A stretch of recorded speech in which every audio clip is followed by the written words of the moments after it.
Hello, everyone. Welcome back to On Purpose, the #1 health podcast in the world. Thank you so much for being a part of this community. Thank you for committing to your growth, to your self-development, taking out the valuable time of your lives to use it to become better, to grow, and to learn. You could be doing anything in the world right now, whether you're walking your dog, whether you're commuting, or whether you're at work and trying to learn more. Thank you for making this commitment to wisdom and to knowledge.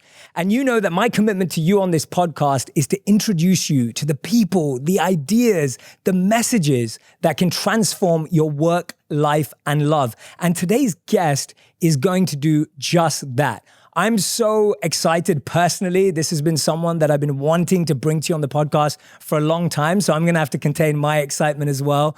But he's an American billionaire investor, hedge fund manager, and philanthropist, and the author of this incredible book called Principles. Now, I read this book when it first came out, and there were so many incredible insights of wisdom in there. And today I get to sit down with the one and only Ray Dalio. Ray, thank you so much for being here. Whoa, I don't deserve all that, but back at you. Thank you. No, you're very kind. You're very kind. And I'm so grateful to have this opportunity with you because I truly believe that I'm so grateful. You said on the phone when we were speaking that there are these different stages of life. And I'm so grateful that you're at the stage of your life where you are sharing everything you've learned with all of us, because I think there's such a wealth of knowledge that we all have to gain from. So thank you from me and everyone else who's listening and watching for taking this next stage in your life. Well, it's a treat and a responsibility, so I'm happy to do it. Thank you for helping me. Absolutely, absolutely. So today I want to dive into life and work and many different areas that you speak about in your incredible book, Principles. And the first thing I want to dive into is these stages of life you speak about. Because when you said that to me on the phone the other day, they really resonated. Why don't you guide the audience through those different stages and phases and how you see them changing our life? Well, I think to simplify, there are 3 stages in your life. The first stage in your life is when you're learning and you're dependent on others. Go to school, come out, graduate from school. It's very different from the second phase of your life where you're working, others are dependent on you, and you're trying to be successful. And that's what largely your audience is in that early stages. Absolutely. So I'm so excited to speak to them. And that whole arc is totally different. Like on the first arc, first part of the life, you pretty much follow a track. What schools, parents taking care of you, whatever it is, and then what decisions do you make? You hardly make any decisions. You make, okay, what college do you go to? If you go to college, then you go to the college, and what major do you have? And then you come out to this world, the second stage, in which really the whole thing is wide open to you, particularly if you don't stay on a track. And you realize that there's no instruction manual and you can go anywhere and you could do anything. And then it's a very different phase. It's a more difficult phase. And that second phase then has an arc to it. And then somewhere in the vicinity of your last phase, that's the phase where you're free to live and free to die. And your preferences change. You change. Your relationships with others change. So that's the life arc that I'm referring to. And so I'm in the transition from the end of my second phase to the beginning of my third phase. And at that phase, I just want to pass along what I've learned to help people who are early in their second phase. Yeah, absolutely. And you're so right that is the majority of people that are listening and watching right now. And for me, you brought something up really interesting there. One of the biggest things is we become paralyzed by choice and decisions. Because so much of that early phase is where things were decided for us, where choices were made for us. And I often feel we bring that mindset to the second phase where we're still looking for someone else to help tell us what to do and what decision to make and what's the right thing to do. How have you seen through your experiences, how have you dealt with choice and decision as that phase of life changes? Well, I think, first of all, one has to know their nature. You might have to discover it. But your nature means, do you have a sense of adventure? Do you seek security? Are you an extrovert, an introvert? Those types of things. So personal discovery is important. I think that who you're with and where you are is more important than what you do. Because in the early phase of that second phase, it's total discovery. So it's experimentation. You went to India for 3 years, right? Yes. And that but if you have that sense of adventure, to let go, you can discover. That's your opportunity. But discover yourself as well as to discover what the choices are like. And then as you move later into that, you'll feel the pulls. And to feel never trapped. We were talking just before we began that so many people say, I can't be that way because my job won't allow it, which is a silly concept because you have the freedom of those choices, even when you have constraining situations.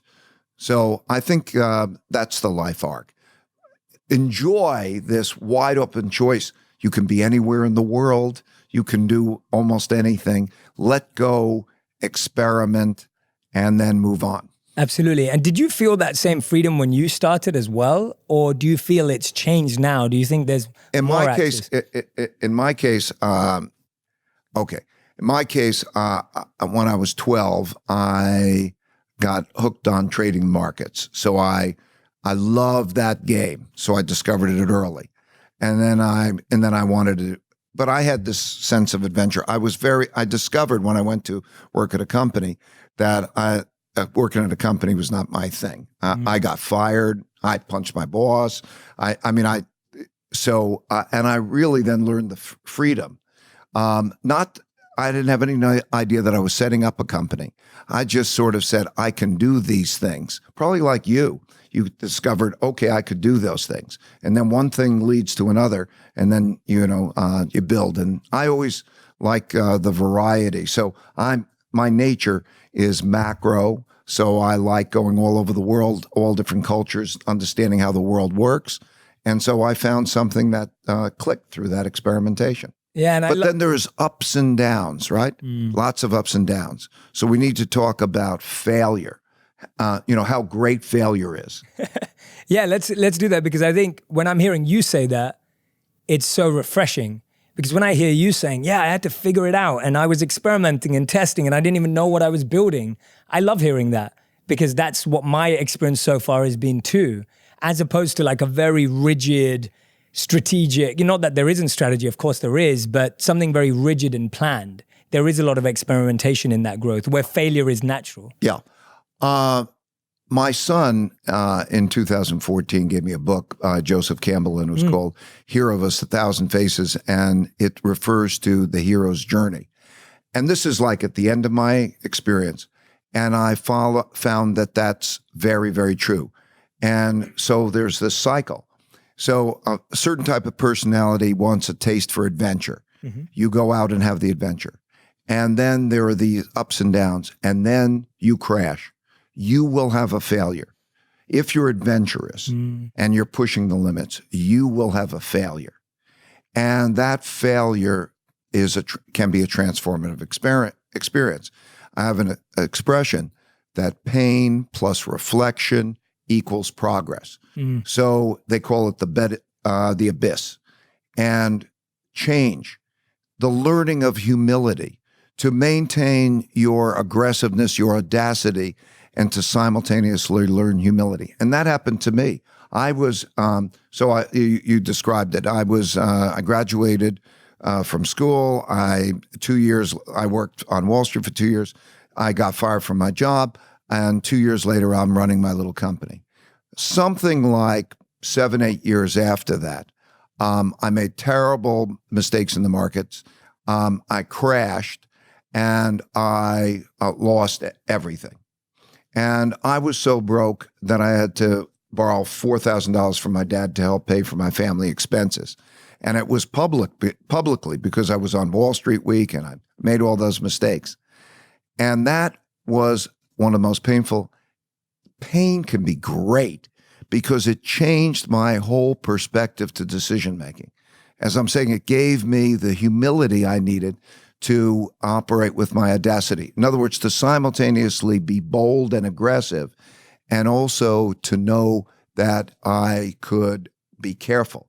SigMatic is a natural superfood company that specializes in mushroom-based drinks that benefit our immunity, energy, and longevity and help us live healthier, more enhanced lives. SigMatic makes a wide variety of blends, including mushroom coffee, mushroom elixirs, hot cacaos, matcha, and superfood blends. SigMatic works with my always-on-the-go lifestyle because it's so quick and easy.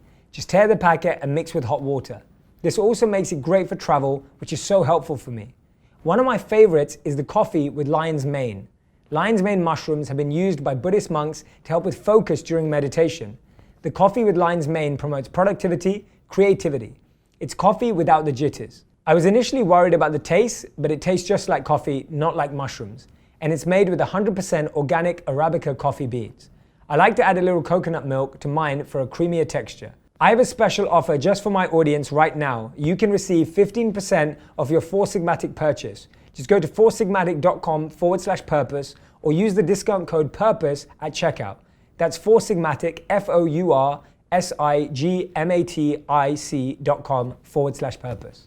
You know, I learned that if you're doing risky things, anybody who does risky things, tightrope walk across buildings or whatever, it's that they also know how to deal with the risks well. So how to be bold and then to learn from the failures. And it changed my whole approach to failure. I began to think of failures like puzzles, that if I could solve the puzzle, I'd get a gem.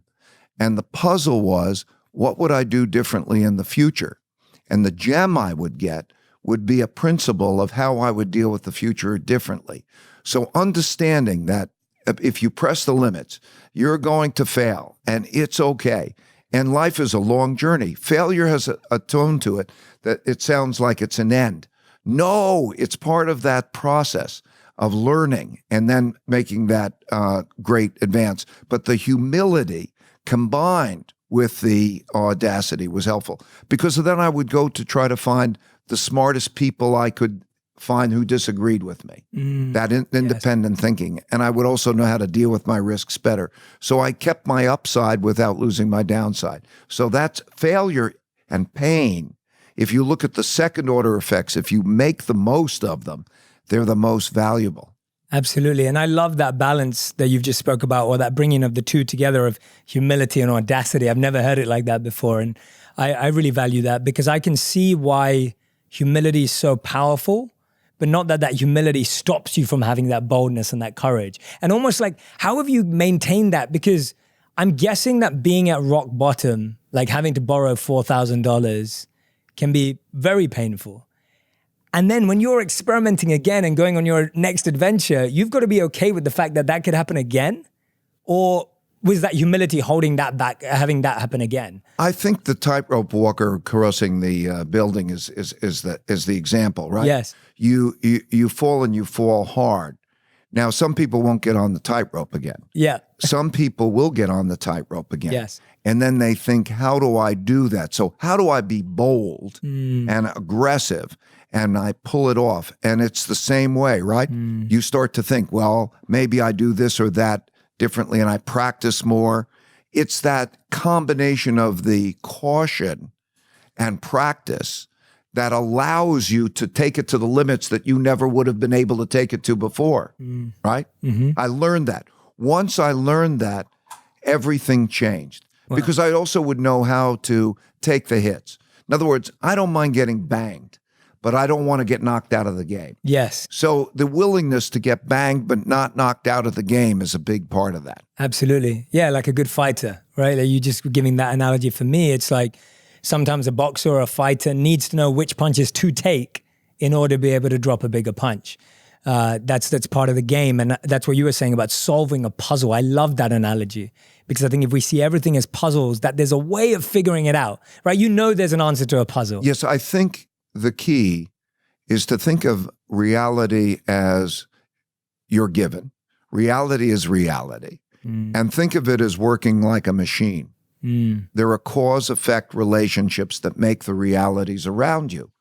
Okay, now, if you go above yourself and you look at that, how does that machine work? And then how do I interact with that machine to get what I want? And you do that with an equanimity. Meditation also helped me a lot. Yes. I learned to meditate many years ago. If you have equanimity and you look at it above and you look at it with curiosity and you say, oh, I must not be interacting well with my reality, and how do I change it and how does it work? It's a very powerful way of approaching life. Absolutely. And that definition of equanimity too, equanimity means to deal with good and bad. Yeah. And so I'd love to know, how have you celebrated and embraced successes in your life too? We just spoke about failure. I'm intrigued to know how someone like yourself deals with success. Well, I think my thinking about success has evolved over a period of time. I thought about success. I today think about success differently. It's like the way I thought about it originally when you have this failure. I thought that it's like there's a jungle out there. I want to have the greatest life possible, but in order to be successful, I have to cross this dangerous jungle. Now, I could stay on the one side of the jungle and have a boring, safe life, but unless I deal with the risks and return go together, and it's like going into this jungle. So what would I choose? Would I choose to go into the jungle and cross the jungle and have the greatest life possible, but I might get bad things might happen? And then I started to think when I went into that jungle, of course I had to cross the jungle, but I started to realize how to cross the jungle, most importantly, with people who could see things differently than I could on the mission with me. And so, we would protect each other in that jungle. And that's what it was like. So life is a lot like that. Who are you in the jungle with? And they might see things differently from you. And then you protect each other and you go through. And the thing that I discovered was that as I had these successes and failures, and much more successes than failures, I began to realize that I didn't care as much about the success as I cared about the journey. Okay. In other words, I didn't want to get out of the jungle. I didn't want to get to the other side, because it might be like, I don't know, climbing mountains or doing whatever. You realize there's a new peak and there's a new level of success, but it won't keep you happy. Okay. You don't sit there. You want to go on. Yes. And it is the ups and downs of that journey and the striving into becoming better that becomes the new definition of success. And so I started to see my life in this life arc way, with my preferences changing, because your preferences naturally change as one has kids and as they start to think. I mean, everybody that you're dealing with is going through a life arc. If you think about who are the people you love, what is your relationship with your parents? What are your relationship? Do you have children? They will have a life arc. And as you go through that life arc and you see those things changing, then you start to realize that operating consistent with that life arc and on that journey to evolve well, is what success is. It's not the money. It's like money loses its marginal utility very quickly, right? If you studies of happiness, there's a Harvard professor, many professors, I suppose, and they tell you the same thing in terms of studying happiness around the world. There's very little correlation between how much money you have and the level of happiness past the basic subsistence level. The element that there's the highest correlation with is an element of community, who you're with. So it's this meaningful work. Are you on a mission? And meaningful relationships through a life arc that evolves. So that's my definition of success is more like evolving well and contributing to evolution. Yeah, absolutely. And I couldn't agree more. And those stand so true from my monk training too. So hearing them from you in a different context is so encouraging to hear. And for anyone who's watching or listening right now, please make sure that as Ray is speaking, you're visualizing his beautiful analogies. Because as I'm sitting here listening to you, I'm visualizing being in the forest. I'm visualizing being around people. I'm looking at the people in my life and seeing them as different aspects. And Ray paints such a beautiful picture as he speaks. So if you're listening right now, anytime he shares an analogy or a story, put yourself in that place, because it's going to help you go there deeper. And I think you do a brilliant job of that, Ray. And some of your videos I saw as well, the animations really bring that to life. So I can see them in my mind. Tell us about how you've been so careful about curating and constructing that community for yourself? You said that you found people in the woods who could see what you couldn't see, and you protected each other, which I love. It was an evolutionary process, you know.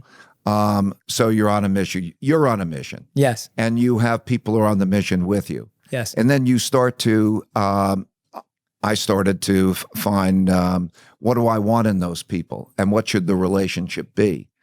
And I first just picked people I liked. And I didn't realize how we see things differently, how we process things so differently. Our minds work so differently. And so when you start to see, let's say, there's a big picture thinker, there's a detail thinker.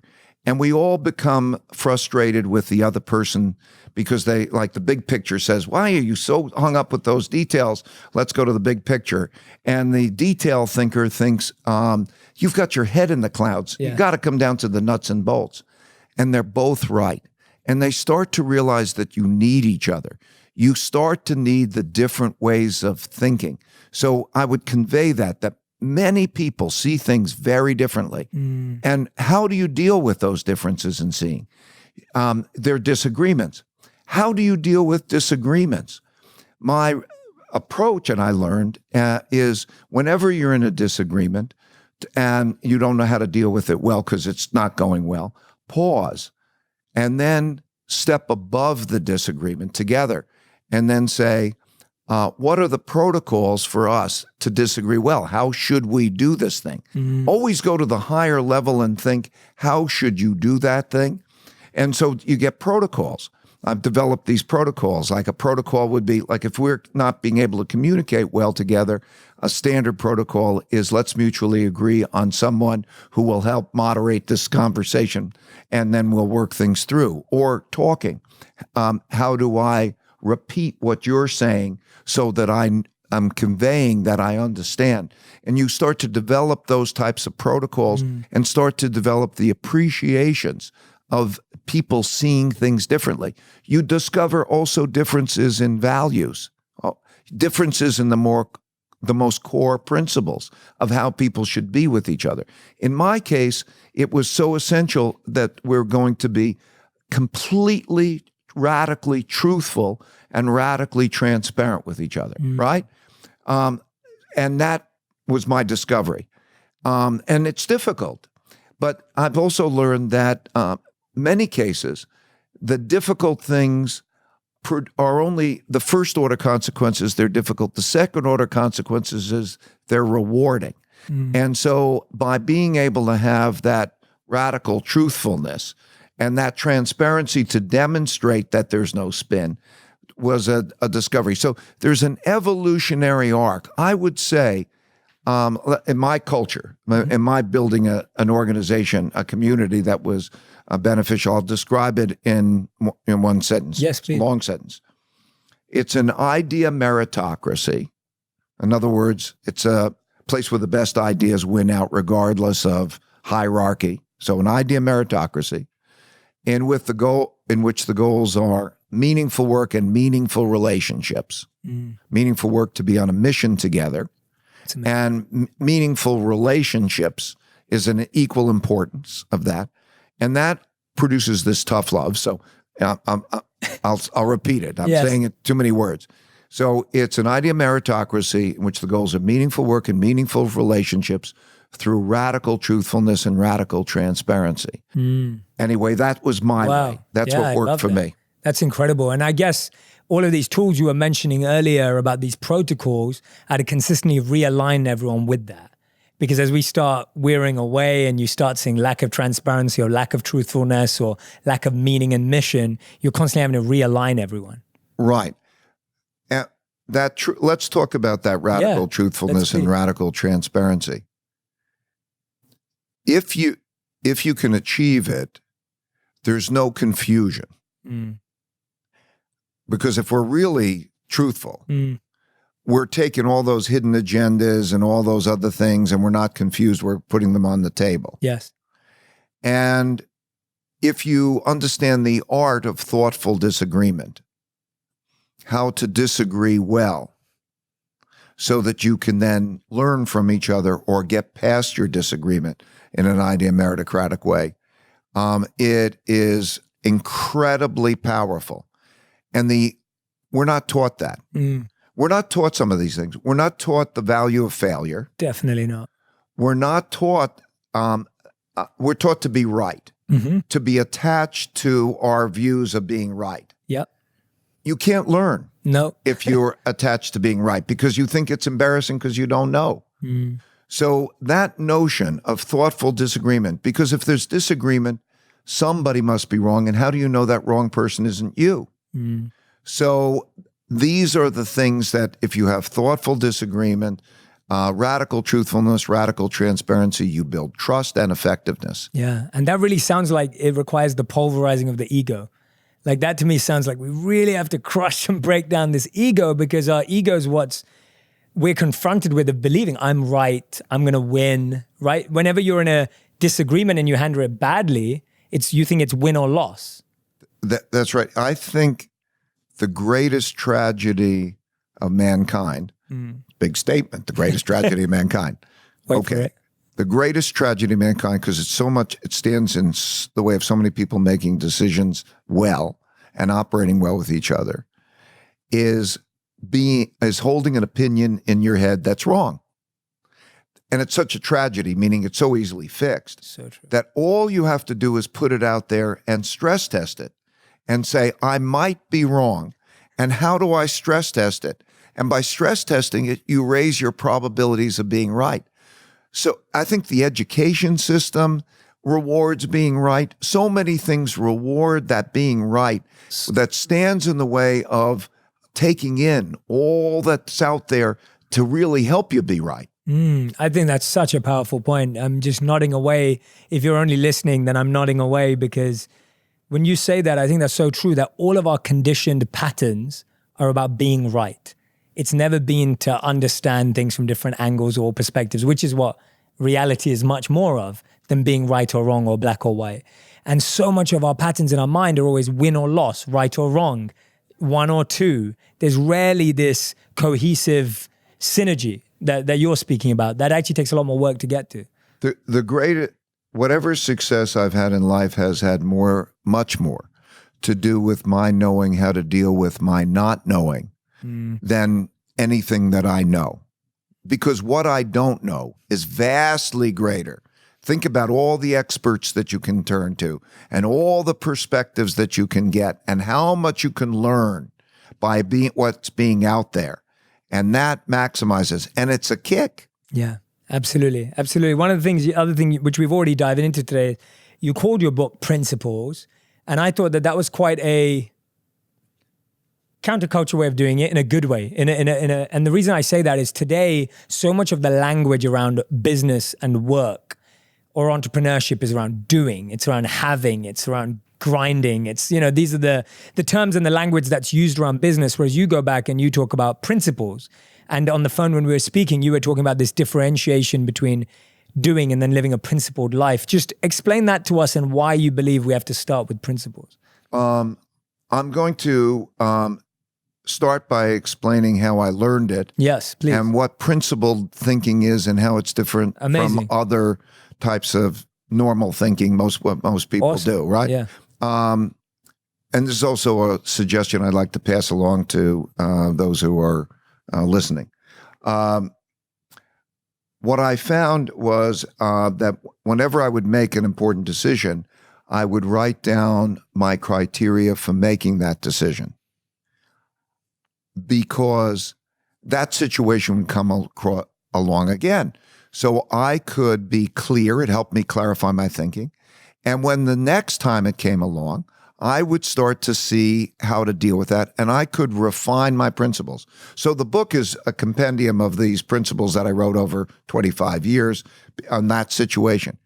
It changed my way of thinking, and it also changed my way of interacting, because then I would see everything as another one of those. Rather than be in the blizzard of these bits and pieces of things coming at me, I would start to think, oh, it's one of those. Yes. And I would then operate as what was my principle. And those principles became like internalized.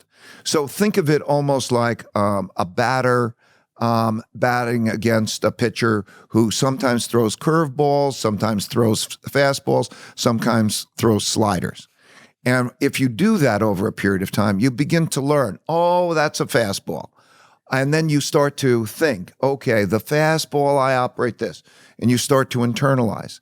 You become better and better, and life becomes simpler for you because you're not seeing those millions of bits and pieces. You're seeing it as another one of those. And you have that instinctual ability that allows you to then make that decision and operate that way.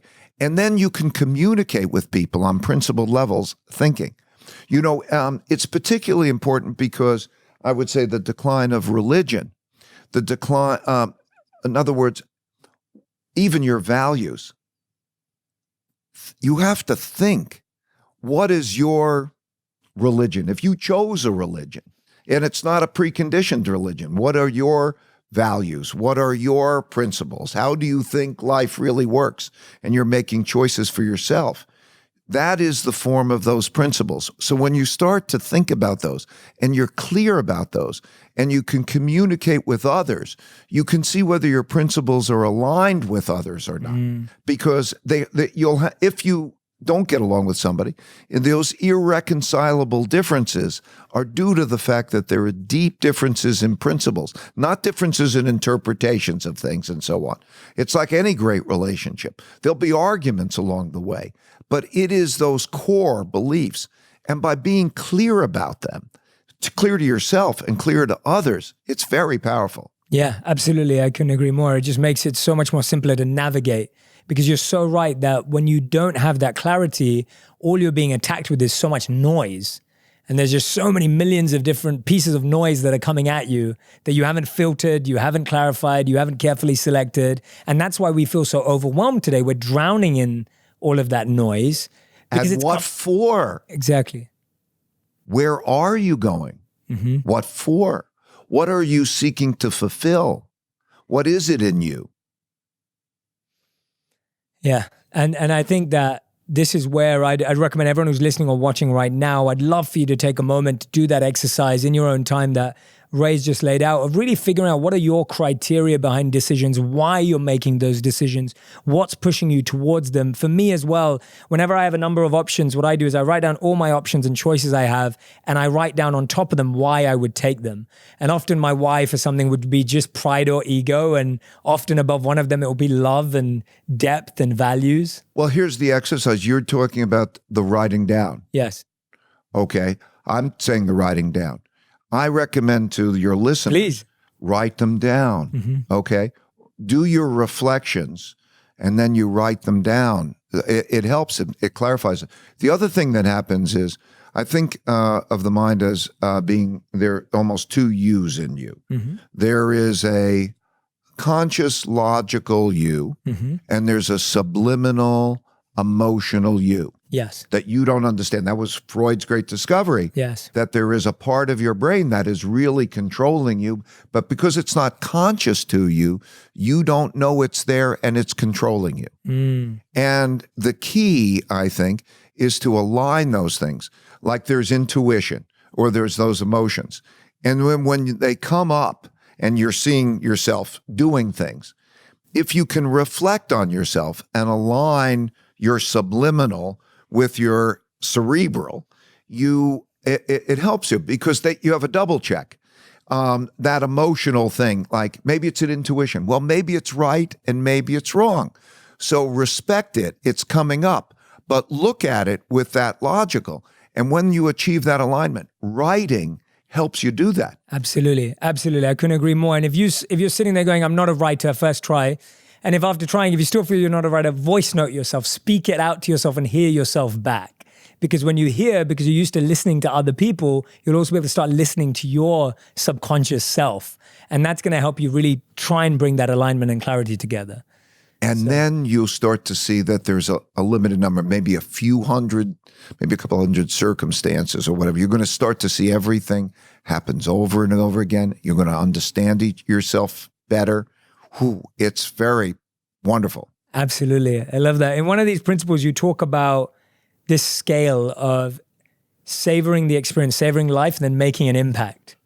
And I wanted to know how you reconcile the two and how you've seen them grow together. I think the big choice in life, there are a lot of big choices in life, but is accomplishment versus savoring life. Okay? So, savoring life is smell the roses and what a beautiful day, or that moment, make sure you time with the people that you love and all of that. And then there's the other, which is accomplishment and impact, right? So there is those kinds of choices. And you have to discover yourself well. Where are you and how do you deal with those types of things? I think the most effective is where they align. Right. Okay. That's I think the key. Right. Like to make your work, your passion one and the same, right? That kind of thing. Yes. So that's I think that's the best. Yeah. Okay. Your accomplishment. If you're passionate, and then you can maybe have those things align. But that's the choice in life, right? And you could see it in different cultures. Yes. Yeah. And today we see with all of the generations that we're in and seeing in work right now, there's a desire to have it all. There's a desire to have great pay, a great job that's meaningful, and have lots of time off to go on holiday, and be able to, go out on a Friday night and have a good time. And I feel like this desire to have everything is quite a challenge, because then you striving to have all of these different paths. Go on. That's what the second phase of the life is like. First phase of the life is, you learn, and really it's generally a lot of fun. And also, by the way, you think you can conquer the universe. And then you come to this other phase where it's all open and so on. And what you find out is there are too many things to do. You don't have enough time. Okay. You don't have enough time for each one of those things. And so the question is, how do you deal with that? Well, there are two ways you can deal with it. You can, of course, prioritize, and you need to do that. But the real way, most importantly, is to know how to get the most out of an hour. In other words, you can put more life into life if you know how to get leverage and if you know how to be as effective. Because if you get more out of each hour, wow, then it's like more life within those constrained number of hours. Absolutely, absolutely. I've always described that for me as time management versus energy management. And for me, if I can bring all my energy into 1 hour, that's more powerful than me having 10 hours of half the energy. And but in addition, there are techniques. Right. Love to hear some. Well, like for example, I learned leverage through other people. Once you learn leverage, in my particular case, of course, I built up to this. I have about 30 direct reports. And what it means is, now this is after years of doing, I had nothing, by the way. But what I can do is, and with the good relationships and how that works, basically they can typically work for about 50 hours on something that I'm trying to accomplish for every hour that I deal with them. Right. So I get an enormous amount of leverage, or I know how to prioritize, or I know how to break my schedule, knowing I mentioned meditation or other things to get myself the clarity. Yeah. So there are many techniques. I wrote a bunch of them in the books, and many other people have other techniques too. Yeah. But as you start to realize that you can have much more life by knowing these various types of techniques. Yeah. I'd love to know some of your tips and techniques around prioritization. I think that's something that people are so challenged with right now. What have been some of your best principles or rules around how to prioritize something? I don't want to give people my priorities, but I do want to give them the notion of to go above it. Okay, like the same rule, if you're in a disagreement, you go above it. Okay, so many people are in the blizzard, of all these things coming at them, and they're in it and they're trying to deal with every one of those. Okay. So pause and step back and then start to think, what are you really going after? You have to look subliminally. It may be deep-seated in your childhood. It may be, but what is that pull? Okay. And that becomes, and then how do you apportion it? You do need a plan. You need some sort of self-discipline as you look down and you say, well, I'm going to spend dinners with my kids, or I'm going to do X, Y, Z in terms of those to-dos.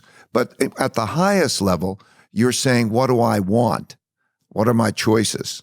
Because you have to realize. And then what I find is, if you pause and you do that slowly over time, don't just try to do it in a minute. You can find that you can have a lot of your cake and eat it too, right? I used to take my kids on my business trips. What a great education. Wow. Crazy. It's an example that sometimes you discover with time that you can have your cake and eat it too, right? Yeah. So take the time. Yeah, patience. Patience is... I think that there's 5 steps to success. First is you have to know your goals. You have to know what you're going after. And that does require prioritization. The second is on your way to your goals, you're going to encounter your problems, your failures, your problems. So that's step 2, encounter them. They're standing in your way.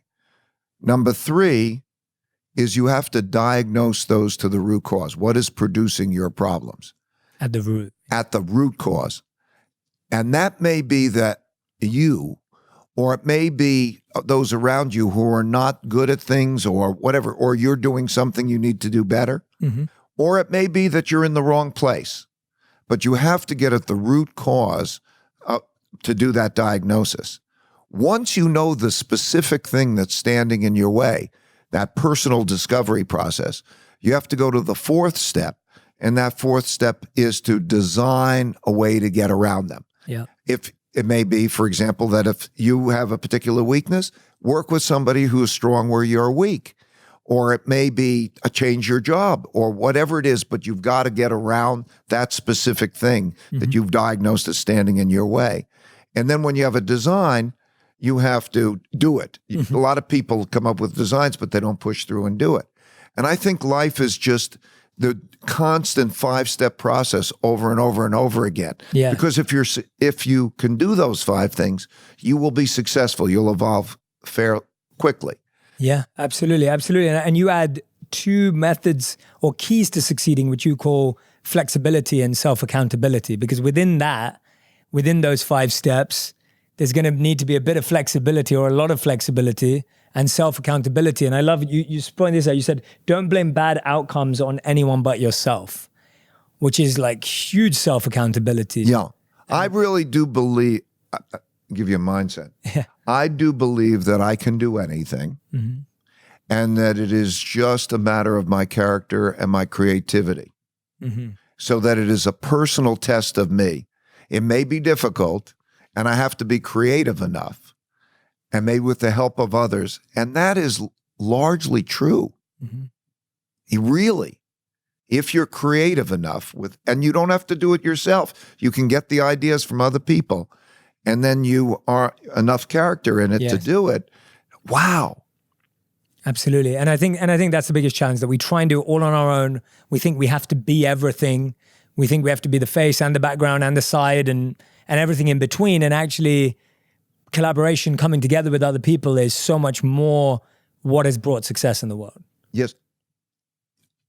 When you start to realize that actually you can't see, it's like going from 2 dimensions to 3 dimensions or black and white to color, that when you start to see things through others' eyes, you can see the world in a totally different, much richer way, and you know how to navigate it.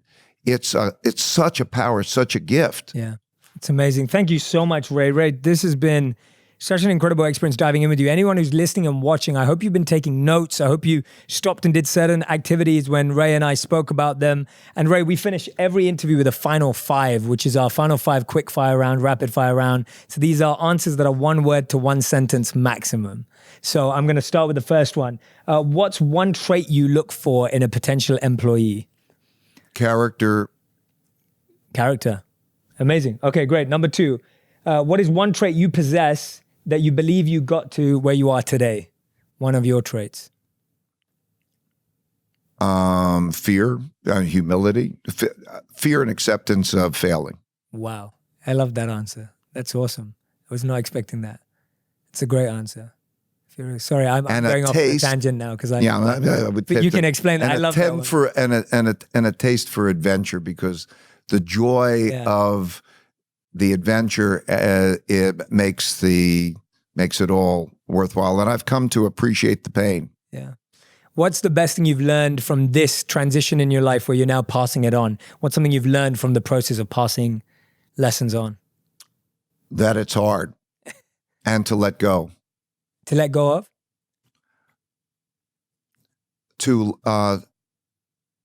To let go of caring while caring. Right, yes. That's such an important point.